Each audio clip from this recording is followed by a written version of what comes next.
Welcome, students. I'm going to show you how to do this assignment and what the rest of this week is going to look like here. So what you're going to do with the My 10 column, well, first, let me briefly introduce the My 10 column. The My 10 column is a column from the New York Times that's absolutely wonderful.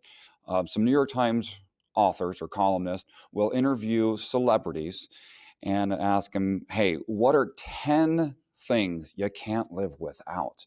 And then they'll go ahead and write up a little bit about it. So we've got artists artists and celebrities. So we've got Sam Smith, Keegan-Michael Peele, Riz Ahmed. You've got Questlove. You got Andy Samberg, and the Times will interview these people and ask them several questions. So let me just go to let's go to Questlove's. So I'll just show you what it looks like in the New York Times. Let me come on, open up. All right, so someone introduced, so Lindsay from the Learning Network, I'm sorry, from the New York Times has interviewed Questlove, said, hey, what are the 10 things you can't live without? And he goes and he explains all of those right here. Soul Train, paintings, tons of different things like this. So here's what this assignment is going to look like. Well, first off, you're going to write one of these top 10. You're going to write your top 10. But before you do that, let's go ahead and analyze some good writing and see what this looks like.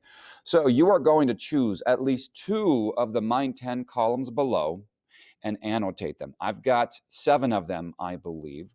And you are going to annotate and take notes on the things that you notice. And because you're going to write one, I want you to read your 2 chosen columns. I want you to read them like a writer. That means what questions can you have in your brain that will help you analyze the writing as you are reading it. So here are some of the questions. How is this column structured and organized? What do you think the purpose of the feature is? What are some of the types of cultural must-have these artists discuss? How general are they? How specific are they? Focus on the explanations the speakers give for their choices. What kinds of information do they include? How long are their statements? How would you describe the tone of the articles? Is there any of these cultural items that struck a chord with you? And even look at the headlines from the articles above. What do they all have in common? How would you describe the formula of these? They all follow the same formula. How would you describe that formula? You're going to write one throughout this week. So I want to show you a few features of this. First off, this is a 28-page document. It's long. It's long. Don't let that bother you. Instead, go over to the left right here and click on this little icon where it'll show you an outline for this. And then I've got 1, 2, 3, 4, 5, 6, 7, 8. I've got 8 actually. Pick 2 of the 8 that stand out to you. So there's Keegan-Michael Key.